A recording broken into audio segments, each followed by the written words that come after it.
રાજ્યની સ્થાનિક સ્વરાજ્યની ચૂંટણીની તારીખો આજે જાહેર કરાઈ છે. આ અંગે સાંભળીએ એક વિશેષ અહેવાલ.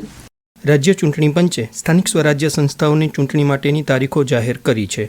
જે મુજબ 1 મહાનગરપાલિકા અને 66 નગરપાલિકાઓ, 3 તાલુકા પંચાયતોની સામાન્ય ચૂંટણી તથા 2 નગરપાલિકાઓની મધ્ય સત્ર ચૂંટણી માટેનું મતદાન આગામી 16મી ફેબ્રુઆરીએ યોજાશે, જ્યારે 18મી ફેબ્રુઆરીએ મતગણતરી હાથ ધરાશે. આ ઉપરાંત સ્થાનિક સ્વરાજ્ય સંસ્થાઓની પ્રસંગોપાત ખાલી પડેલી મહાનગરપાલિકાઓની 3 બેઠકો, નગરપાલિકાઓની 21 બેઠકો, જિલ્લા પંચાયતોની 9 બેઠકો તથા તાલુકા પંચાયતોની 91 બેઠકોની પેટા ચૂંટણી આ સાથે યોજાશે. કચ્છની વાત કરીએ તો રાપર અને ભચાઉ નગરપાલિકાઓની સામાન્ય ચૂંટણી જાહેર કરાઈ છે. તેમજ ભચાઉ, મુન્દ્રા અને માંડવી તાલુકા પંચાયતોની એક બેઠક માટે પેટા ચૂંટણી યોજાશે. ચૂંટણી પંચે જાહેર કરેલા કાર્યક્રમ મુજબ આગામી 27મી જાન્યુઆરીએ જાહેરનામું પ્રસિદ્ધ કરાશે.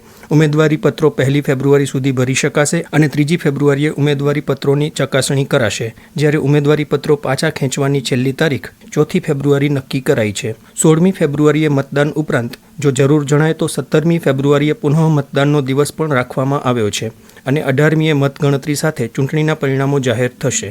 ચૂંટણી કાર્યક્રમ જાહેર થવાની સાથે જ આજે એટલે કે 21મી જાન્યુઆરીથી સ્થાનિક સ્વરાજ્યની ચૂંટણી હેઠળના વિસ્તારોમાં આદર્શ આચારસંહિતા લાગુ થઈ ગઈ છે. અશરફ નથવાણી, આકાશવાણી સમાચાર, ભુજ.